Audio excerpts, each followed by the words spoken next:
the one, the only, Deadly Smedley! Hello everybody and welcome to another episode of Max 101 and also for the Midnight Madness radio show. I'm here with a very heavy drummer, man. Why Deadly? Who put you that nickname? An old buddy of mine came out to see me play, had to be about 2008. Him and a couple friends came down to Orlando, which is a couple hours from my hometown, and on the ride back, he's like, man, that boy is deadly. And somebody's like, Deadly Smedley. It's kind of stuck, man. Yeah, forever. Those are the nicknames, you know, that somebody came up with a definition and they last forever. But that's cool, man, because it's a good heavy metal nickname, you know what I mean? You put that in your CD, you know, and it looks like, wow. Tell me, you know, before we go to talk about Out of Darkness, which is a very cool band, and I wanted to congratulate you about that. Tell me a little about your story, you know, your history as a drummer, because you have a lot of years, you know, sitting down, you know, bad years, like we say, you know, sitting down and hitting those drums. Sure, yeah. I started playing, I first started off on the piano when I was about 7 years old. Me and my brother both took piano lessons, and I just couldn't really get the hang of like the left hand playing the bass line, the right hand playing the melody. I was kind of struggling with the piano, and I just went to my mother and I was like, you know, I want to play drums. She's like, okay. So my actual first teacher, I had a next door neighbor by the name of John Weldon. He was like a disabled Army vet, and he was a drummer from the past, and he started teaching me when I was about 7. Wow. He was giving me like 3 lessons a week. I took from him for a couple years. He got me kind of going, and then I was a kid, so I lost interest for a little while. And I got back into it pretty heavy when I was about 13. Wow. I took from a renowned drum teacher by the name of Jimmy Glenn Sr. He's taught quite a few guys, like he taught John Otto from Limp Bizkit. Wow. He taught, I think, the guy in 38 Special. A lot of really heavyweights around the area. And he got me to be really serious about it. He encouraged me to get in school band, which I was kind of resistant to, because I was like, school band, whatever. But I went and did it, and I was really glad I did. And I ended up playing in school band my last 4 years of school, 9th through 12th grade. Very cool. Did like marching band, jazz band, symphonic band, percussion ensemble, all that kind of stuff. So that was really neat to get exposed to all that different kind of music. Exactly. And also synchronize. Sorry to interrupt. Also synchronize with the other kids, right? Because you know how to play with a lot of musicians around you. That's pretty cool. Sure, yeah, big band like that, yeah. It was cool to be able to play all the different percussion instruments, you know, like the timpani and the xylophone, the orchestra bells and stuff like that. So I did that, and I got into heavy metal right around the same time I started really getting into it. You know, my first interest in it was Black Sabbath, you know, the grandfathers of it. But the one that really sparked it for me was Iron Maiden. I saw Iron Maiden on the Peace of Mind tour, and I saw them on the 2 successive tours, Power Slave and the Summer in Time. When I saw Iron Maiden, that's like, that's what I want to do. I want to do my version of that kind of thing. We're talking about the mid-'80s, right? Yeah, about 83. Somewhere around there, the good old days, the glory days. Oh my God, I love those days of Iron Maiden, dude. Yeah, they're still kicking, man. They're better than ever now. Absolutely, yeah. So that's what got me into metal, and you know, I started playing in heavy metal bands pretty much from that time on. My first original metal band, which is also my first recording, was a band called Noble Savage. We did a 4-song cassette. There were no CDs back then, not yet. So did that, and you know, from then on, I've played in a score of other bands, about a dozen other bands, and you know, the most known one obviously is Iced Earth. Yes. Toured all over the world. You know, I've seen a lot of really cool places, met a lot of really cool people, played a lot of really cool shows, all from playing heavy metal. So that's awesome. And now Out of Darkness, right? Like a few years ago, he started that band, and you have an EP. And also, what are your, other than Iron Maiden, right? That is your personal influence. What's what do you think is the influence of the whole band? What you guys are? Like, if you had to bring a couple of other names, other bands that are your the Out of Darkness influence, what would you say? Right. Well, I mean, I could speak for myself. You know, I would say that the three heavyweights: Black Sabbath, Iron Maiden, Judas Priest. Cool. After that, I would say bands like Pantera, Queensryche, maybe a touch of like bands like Dream Theater and whatnot. One cool thing about Out of Darkness is that we're all five really diverse guys. We all come from, me and Bill Staley, the one lead guitarist, we're pretty similar as far as our background. I know he's really into like Nevermore and Megadeth. Those are some of his favorites. Nice. The other guitar player, Cody Sukumsky, he comes from like a prog metal background. He has another band called Traversing Infinity, which is very progressive. Mm-hmm. So he's got that background. The singer Eric, he likes the stuff like me and Bill like, the older stuff, but he's also into stuff as varied as like, even, I don't know if these are bad words, but even some of the boy bands. Like he's big into like the Backstreet Boys and stuff like that. And some of the newer metal bands. And then Bronzell, to round it out, the bass player, he comes from like a funk kind of gospel kind of background. Metal's fairly new to him over the last few years. Wow. Sorry, talking about your bass player, he plays with a lot of strings. How many strings does he have in that bass, man? Like it looks like 6. 6? Wow. I don't know how many I counted, but I said, wow. He's good, man. He's really good. Very talented. All the guys are very talented. Yeah, all of them. Bronzell is the young one in the band, so you know, for him to be able to hang with some older guys like me and Bill are the elders in the band. Yeah, he's very, very talented. Awesome. Are you guys? Well, tell me a little bit about the record. You have an EP, right? Mm-hmm. This is an EP, or it's an album. No, it's an EP. It's got 6 songs. It's got 7 tracks, but 6 songs, and one is just like a long intro. Oh, I see. Okay, gotcha. And so to be honest, when I listened, I heard "I Surrendered." You chose that to be your first video. It's actually the second video. The second video. Okay, sorry. First video was for "Think Again." Okay. Which is probably the most radio-friendly song on the record. That was done like right near the beginning, so maybe that's why you're thinking. Yeah, "I Surrender" is a fairly recent one. Gotcha.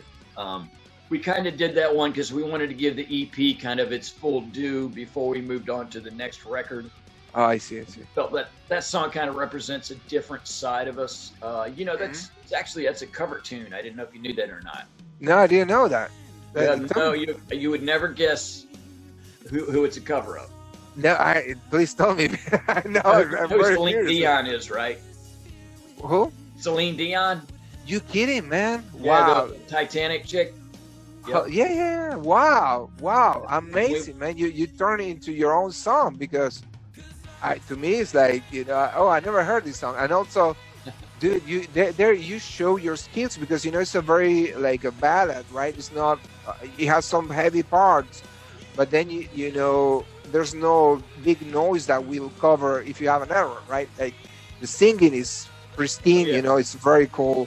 Your drumming is excellent, the bass, everything, the guitars, of course, but everybody shows their skills to the maximum. So I think it's a good song choice, to make a video, promote yourself, I think it's a great choice, dude. And I was very impressed with the video, great shooting, all the footage. That's pretty cool, man. I just wanted to congratulate you for all the good work. So, you spoke about the band. Are you guys going to? Do you have any live events coming up?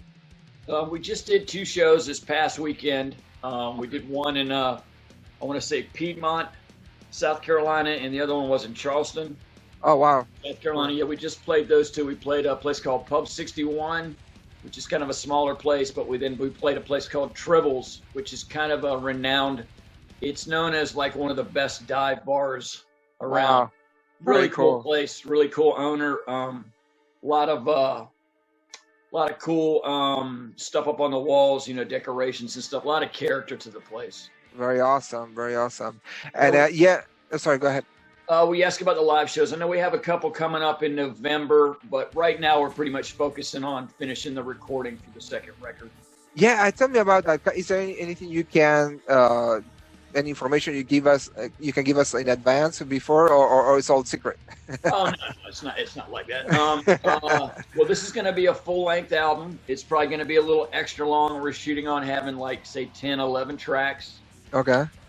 This one's going to be more varied. It should definitely blow the EP out of the water, because when we did the EP, it was basically just me and Eric doing almost everything. We had a couple other guys that we brought in to play some solos and piano intro and a couple of the guitar parts, but it was pretty much just me and Eric. And this tune, since we've been together for a while, everybody's contributing on the writing.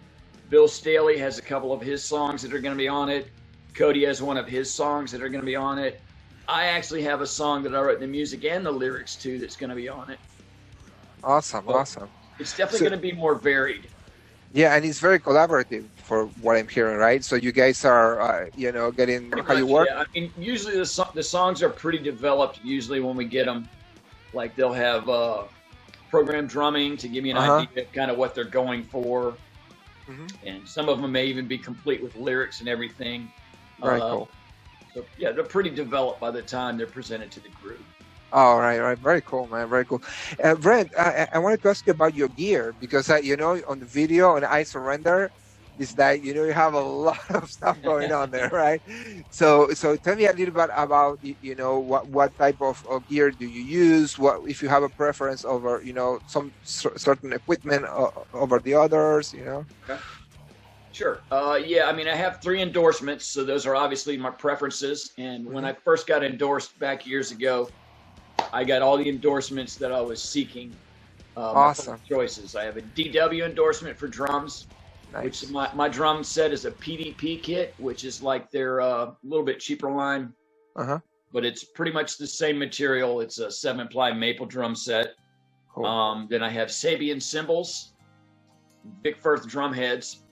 So those are my 3 endorsements. The big apparatus that it's on is a cage, actually, which you don't see a lot of those anymore. It's a Gibraltar cage.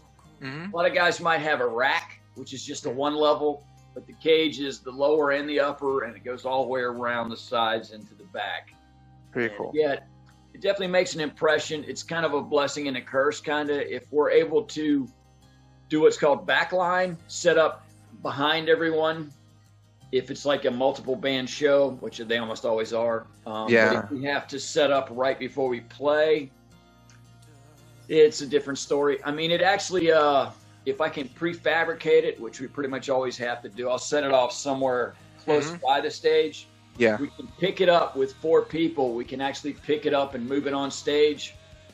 Everything's connected to it except about 6 or 7 pieces, so it's a pretty quick setup still. Oh, that's cool. Well, I'm glad, because I was going to ask you about that. It seems like it takes a long time to put that together before the show, and if you have several bands, like you say, sometimes you have to play smart. Like say, okay, what can I build, as much as I can, and then right the last few minutes we put the last stuff and let's go test the sound, so that's a pretty good explanation. Thank you for that, bro. Sure. So we pretty much cover everything. So anything else you want to tell to the fans, to the heavy metal fans? I know, man, it's hard nowadays, to have a band in any kind of music. It's difficult because you have Spotify, they don't pay much, so it's cool, to buy CDs or go see you live. What message do you have for the fans? I mean, thanks for all the support, and keep spreading the word for us, please. And, anybody that wants to check us out, just check us out at outofdarkness.live. That'll get you pretty much to anything. We've got Facebook, Instagram. I believe there's a TikTok now. We have our own YouTube. Nice. We have a lot of merchandise. That really helps the bands out now, because we do sell CDs, but it's mainly like you kind of get a rush when you first put it out. Yeah. And then after that, it's just trickling because most people stream it. I mean, I've actually even, I gave a couple CDs out as promotion. Yeah. And the people that I gave them to, I'd message, so what do you think of the CD? What do you think of the CD? And they're like, I got to find a CD player. It's like people don't have CD players anymore. Exactly. Not in cars, even the laptops rarely come with them. Yeah. So, you know, that's kind of a drag. But, you know, we've got like a lot of different T-shirts. We've got stickers, posters, Very cool. all kinds of stuff. And, you know, the streams definitely do help. You know, I know that's the way most people listen to it now is streaming. I would say just, you know, come check us out live. The live shows are, you know, what kind of sustains a lot of bands, playing the live shows and selling the merch. So Awesome. Well, thank you so much for your time, dude. I can't wait to see you live. Hopefully, you know, you come through my side, or if I'm around, you know, your area. I definitely would like to go see you live, brother. You're very, very good band. I wanted to congratulate you for your music. shout out.